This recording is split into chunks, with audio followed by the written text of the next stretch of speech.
नमस्ते। आज बात करेंगे उड़िया साहित्य की एक बहुत ही पावरफुल कहानी की, जिसका नाम है ढहते विश्वास। देखिए, ये सिर्फ एक कहानी नहीं है। ये तो प्रकृति के कहर के सामने इंसानी हिम्मत और भरोसे के टूटकर बिखर जाने की एक बहुत ही दर्दनाक तस्वीर है। तो सवाल ये उठता है कि क्या होता है जब विश्वास की नींव ही ढह जाती है। इसी सवाल का जवाब ढूंढने के लिए ये कहानी हमें ओडिशा के एक ऐसे गांव में ले जाती है जहां जिंदगी और मौत के बीच का फासला बहुत ही कम है। कहानी का पूरा माहौल ग्रामीण ओडिशा का है। एक ऐसी जमीन जहां लोगों का सबसे बड़ा संघर्ष सीधे प्रकृति से है, जो कभी सूखे से तरसाती है तो कभी बाढ़ में सब कुछ तबाह कर देती है।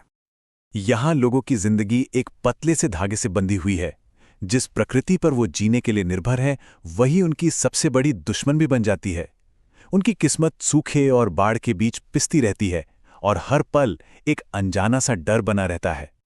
कहानी में एक लाइन है जो दिल में चुभ जाती है। विपत्ति अकेले न आकर संगी साथियों के साथ आती है। और ये लाइन उस गांव के लोगों का दर्द बयान करने के लिए काफी है। सोचिए, पहले तूफान आया, फिर सूखा पड़ा और अब सिर पर बाढ़ का खतरा मंडरा रहा है। ऐसा लग रहा था मानो सारी मुसीबतें एक साथ ही उन पर टूट पड़ी हों। और इसी संघर्ष के बीच हमें मिलती है कहानी की मुख्य पात्र लक्ष्मी। वो सिर्फ एक औरत नहीं है, बल्कि उस पूरे समुदाय की हिम्मत और ताकत की एक जीती जागती मिसाल है। लक्ष्मी की जिंदगी आसान बिल्कुल नहीं है। पति लक्ष्मण दूर कलकत्ता में काम करता है और उसकी थोड़ी बहुत कमाई से घर चलाना मुश्किल है। तो लक्ष्मी खुद तहसीलदार के घर काम करके गुजारा करती है। कहने को तो 1 बीघा जमीन है, पर वो भी मौसम की मार झेलती रहती है। लेकिन इन सब के बावजूद लक्ष्मी ने हार नहीं मानी है। वो अपने दम पर सब कुछ संभाल रही है। अब कहानी उस मोड़ पर पहुंचती है जहां तनाव अपने चरम पर है। बारिश है कि रुकने का नाम ही नहीं ले रही। नदी का पानी खतरे के निशान से ऊपर बह रहा है और पूरा गांव एक आखिरी हताश लड़ाई लड़ने की कोशिश कर रहा है। उस पूरे समुदाय के लिए दलई बांध सिर्फ एक ढांचा नहीं है, वो आने वाली तबाही के खिलाफ उनकी आखिरी उम्मीद है। हर किसी का भरोसा बस उसी बांध पर टिका हुआ है। शुरू में तो गांव वालों को अपनी एकता पर पूरा भरोसा था। गुणनिधि जैसा एक पढ़ा लिखा नौजवान आगे आया, उसने एक टीम बनाई और सबको लगा कि वो मिलकर इस मुसीबत को रोक लेंगे। लक्ष्मी ने भी अपना फर्ज निभाते हुए अपने बेटे को इस लड़ाई में शामिल होने के लिए भेज दिया। गांव के नौजवानों ने वाकई दिन रात एक कर दिया था।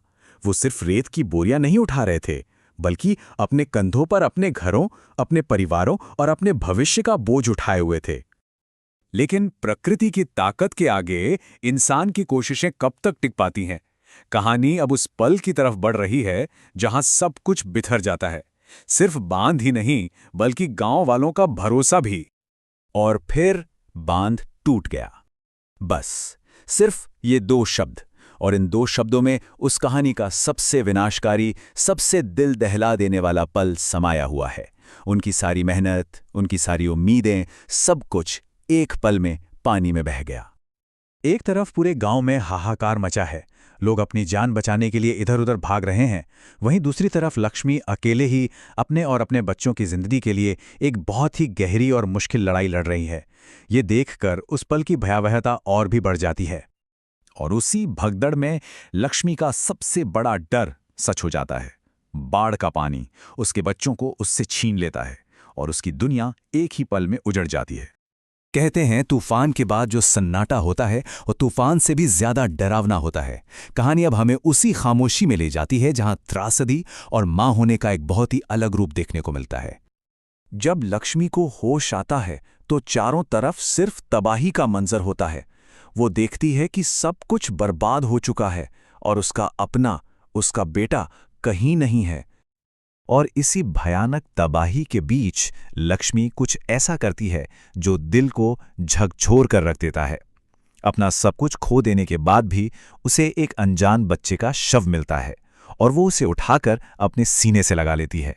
ये पल दिखाता है कि मातृत्व खून के रिश्ते से कहीं ज्यादा बड़ा है। तो आखिर इस कहानी का शीर्षक ढहते विश्वास क्यों रखा गया? ये सिर्फ एक बांध के टूटने की कहानी नहीं है, ये उससे कहीं ज्यादा गहरी बात है। ये कहानी हर उस विश्वास के टूटने की है जिस पर उन गांव वालों की जिंदगी टिकी थी।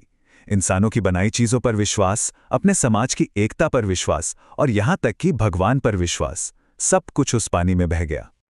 जरा सोचिए, उस एक बाढ़ ने विश्वास की हर नींव को हिलाकर रख दिया।